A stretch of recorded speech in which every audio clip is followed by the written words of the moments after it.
Second of all, we should place a bet, Willie.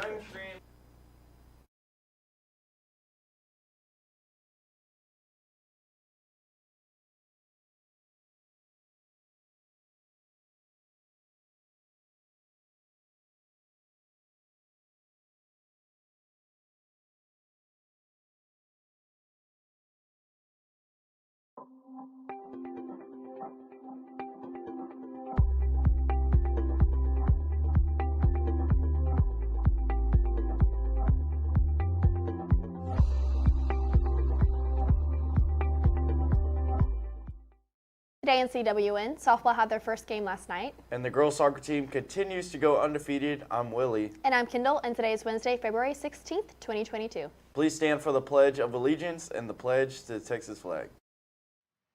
The Pledge of Allegiance. I pledge allegiance to the flag of the United States of America and to the republic for which it stands, one nation under God, indivisible, with liberty and justice for all. The Texas Pledge. Under the Texas flag, I pledge allegiance to thee, Texas, one state under God, one and indivisible.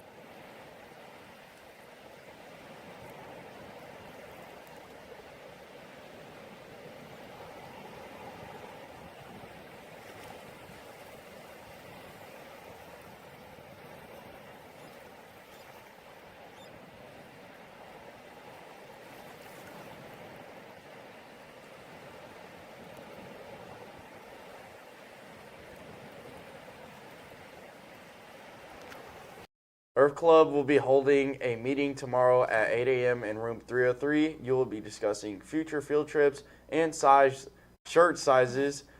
Please be there Please be there so you may participate in these fun events. And you can tune in to the KEDT this Thursday at 7 p.m. to watch our challenge team take on the King Mustangs. Do you stand out for your entrepreneurial mindset or creativity? Do you have big idea or want to make a difference? Texas High School Ideas Challenge, launched last year by the McFerrin Center for Entrepreneurship at Texas A&M University, is accepting applications for a chance to win $10,000 in prize money. The deadline is March 15th. You can visit tx.ag/Texas HSIdeas Challenge for application and more information. And Mrs. Strunk, that was a long slide, really. That was a bit rough. And Mrs. Strunk's AP chemistry class had a lab yesterday. Cooper spoke to her about the lab. Let's take a look. I'm here with Miss Johns, who had an AP chemistry lab today. What did y'all do? Well, we're studying the unit on equilibrium. Hi, guys. And in your first year chemistry class that you might have taken, we just made the assumption that all reactions went to completion. But in actuality, that's not true for most reactions. They actually will go back to reactants, and they reach a level called equilibrium, where the rate of the forward reaction is equal to the rate of the reverse. I know, enough chemistry talk. I get that. So what I was showing them today is a principle called Le Chatelier's. It's Le Chatelier's principle, and it says that if you put a stress on a system, which is a reaction, you can force the reaction to go either towards products, which is the forward reaction, or back towards reactants, which would be the reverse reaction. And so both of the reactant had a certain color, which is pink, and then our product in this reaction was blue. And as we either changed concentration, you could see the shift from pink to blue, or even purple in the middle when it was kind of in the middle. And that was by changing concentrations of reactions. We could either force the reaction forward, or we could force the reaction back. And we also can do that with temperature, because there's energy in reactions. And as you add temperature or take temperature away, which is what we did, we either used a hot water bath or a cold water bath, you could see that because of that, it would also cause the reaction to flip back or to speed up towards products, and you would see a blue color, or go back towards reactants, which was a pink color, trying to either increase energy in the reaction or take away energy in the reaction. And so it was a really good experiment, I think, for the kids. We got pretty good results today, and so hopefully it helped to kind of explain that. It took our things we do in class and actually made it more hands-on for them. So hopefully, I'm hoping they got something out of that. Yeah. It's always good to see chemical concepts that are pretty abstract in person. Thank you. Well, thank you, Cooper. Yeah, that's all from here. Back to the studio. I'm sorry. I'm sorry. Go. Anime Club is canceled for today. I'm so sorry. And Kenneth Dornack recently participated in a clay busting competition in Houston. We caught up with him about it in some upcoming competitions. Let's take a look. Hey guys, I'm here with Kenneth, who's a member of our Calallen Claybusters. Can you tell us more about this? So Claybusters is a club where you have to shoot in Nueces County for 2 years, and then you have to go through a class at Calallen your freshman year, and then you can shoot for Claybusters all 4 years of high school.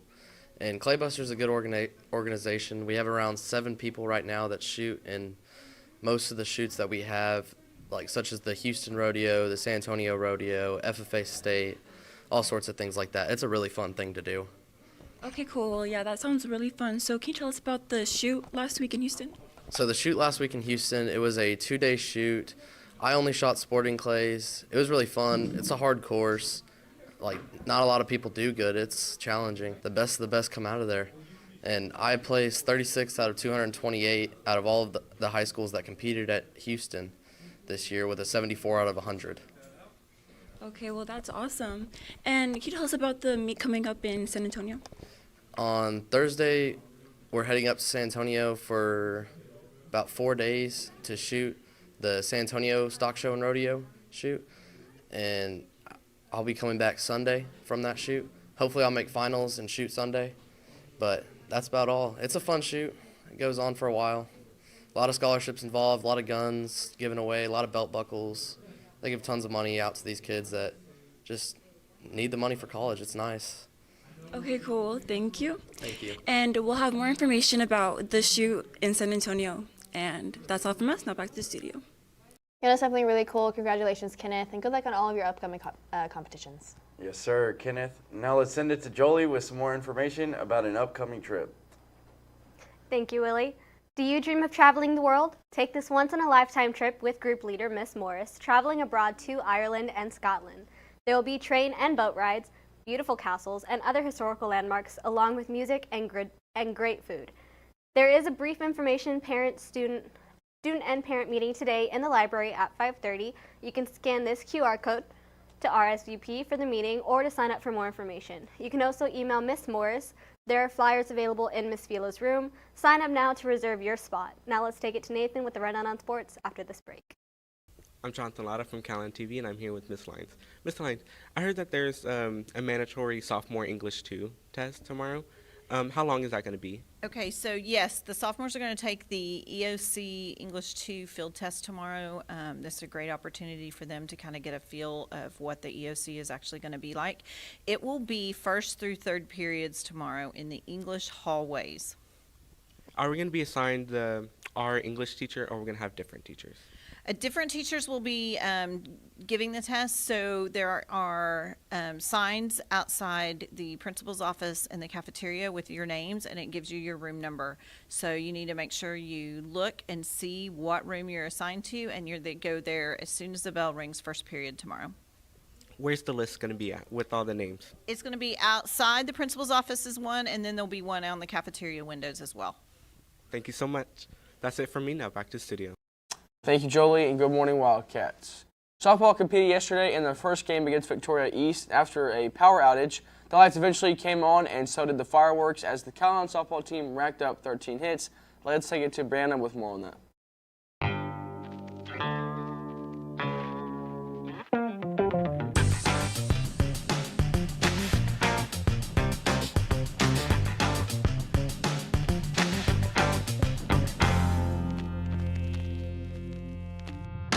Hi, it's Maddie with Calallen TV, and I'm here with Brianna. So, softball had our first game last night against Victoria East. How do you think that went for y'all? It went really great. You know, we did have a lot of new players and new positions, and they just proved that they have the ability to play that position, and we're just going to get better. And how do you think you pitched last night, because I know you're a pitcher? I think I pitched fairly well. You know, I can always be better at something, And how do you think that this game is going to, prepare y'all for y'all's season? It gives our coaches a good idea where we're at defensively, hitting-wise, just showing where our weaknesses are and what we need to do to get better to have a good season. Here with Brooklyn. So I know softball had a game last night. How do you think that went for y'all? I think we did really good for our first game, and we can always improve on stuff. And I know you're a starting catcher as freshmen. How do you feel about that? How have you worked towards that? I've been working really hard, and it's been really fun, and I know I can always improve on it, but it was fun yesterday. Okay, well, thank you, Brooklyn. Now back to the studio. Shout out to the girls. We're all cheering for you, hoping y'all can have a good season like in the previous years. Jenny Pickens will be having a send-off. Let's send to Coach Lawrence with more information on that. Good morning, Wildcats. It's me, Curtis. I'm out here with Coach Lawrence, and we're talking about the send-off this Thursday for Jenny. Can you tell us a little bit about that? Yes, we have a send-off. Jenny Pickens made it to state in two events in swimming, the 200 and the 500. And we're going to give her a little state send-off at about 1:30 on Thursday. We'll drive by the school here, and hopefully all of you can come out and give her some congratulations and wish her luck. So Thursday at 1:30, we hope to see y'all out there. Definitely. So make sure y'all are out here in the parking lot. Send off Jenny Pickens 1:30 on Thursday. That's all from us. Now back to the studio. We caught up with Coach Love and Laramie on their whopping 11-0 dub they caught last night. Let's see what they got for us. Hi, my name is Mia. I'm here at Calallen TV, and I'm here with Laramie. So, Laramie, I know that y'all played an amazing game last night, and I know that you also played goalie. Did you see the ball a lot in last night's game? Last night, first half, I saw the ball a little bit, but not too much, not too bad. But second half, we found our rhythm a little more, and I didn't get to touch the ball at all. So I was really excited about that. So I know that it can be really cold in your game, and I know that you just stand in the back. And how do you, stay motivated to cheer on your team even though you're cold? Just keeping up with the play that's happening, imagining, what they're going to do, try and, encourage them as much as I can by, talking to them and saying man on whenever there's a man on left or right, or just being directional in the back. And lastly, what's your favorite thing about being goalie? I love being the safety net of the team. If they need me in the back, I'm there, but I just try and provide as much support as I can. That's what I really love about it. I'm here with Coach Love. So, Coach Love, I know that y'all played a really good game last night. So, as a coach, I know that it gets really chaotic. What are some things that, keeps your mind in the game?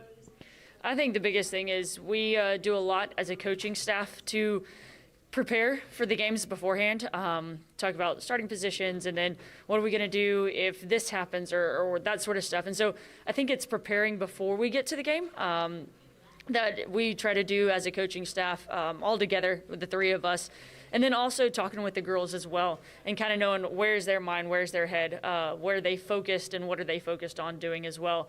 So I think for us, that's kind of what we do to try to stay focused in on the game and what's at hand. At the same time, we also, as a coaching staff, we are all in on the game. All three of us, you'll see all three of us running up and down the field. And at times then, if things are getting chaotic or whatever, we'll a lot of times come together and kind of try to think through, what if we did this or what if we did that, what would happen. So, well, congratulations to y'all. Now that's all for me. Now back to the studio.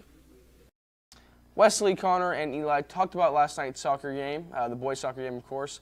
Calallen men's soccer tied 1-1 last night against London. Let's check it out.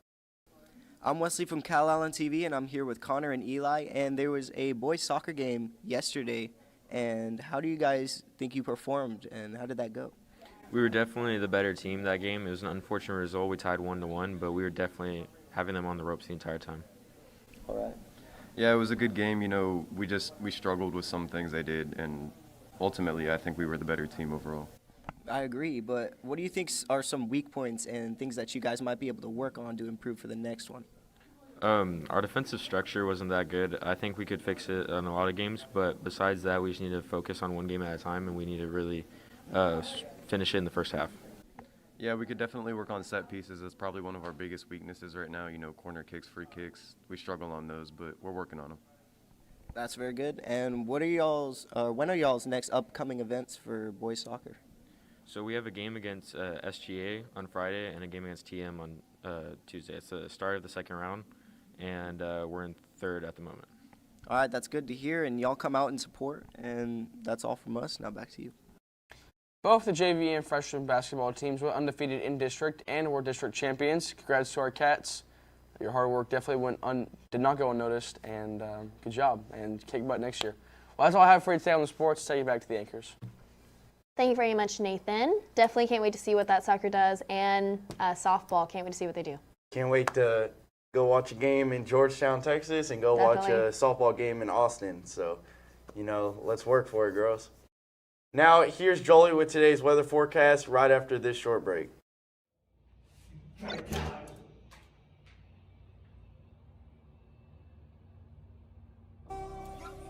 It's time to skip.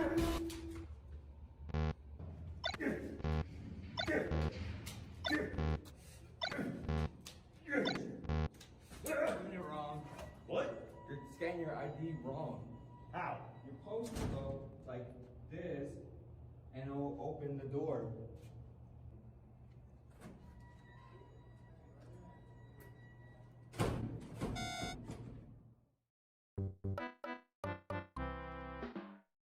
Thank you, Anchors, and good morning, Wildcats. Today's weather is brought to you by Sonic, America's Drive-In. Outside it is 73 degrees with a 3% chance of rain, but we have those south-southeast winds blowing at 24 miles per hour. Those strong winds are continuing as our day continues, rising to 27 and staying a little bit just below 30 miles per hour from the south-southeast. Our temperatures are staying high. Guys, relish in those warm temperatures because as our week continues, we are dropping down to the 50s on Friday. Since we don't have school, I encourage you to stay indoors. I'm a baby when it comes to cold weather.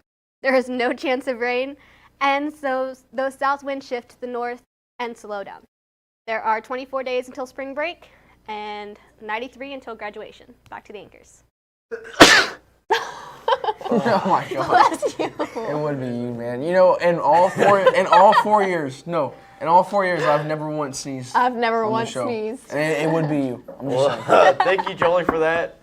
And that is all of your announcements for today, but now it is time for your joke of the day. So, Willie, I ordered a chicken and an egg off the internet. I'll let you know what happens. Please do, Kendall. What? You don't get it? No. Like, what comes first, chicken or the egg? Well, I get that, Like, but... what a silly question. You ever heard the song? Okay, wrap it up. For all you social people out there, make sure you're following us on Facebook, Twitter, and Instagram at Calallen TV for all the latest updates. Also, subscribe to us here on YouTube to catch all the latest videos. And as always, Stay classy, Calallen. Calallen.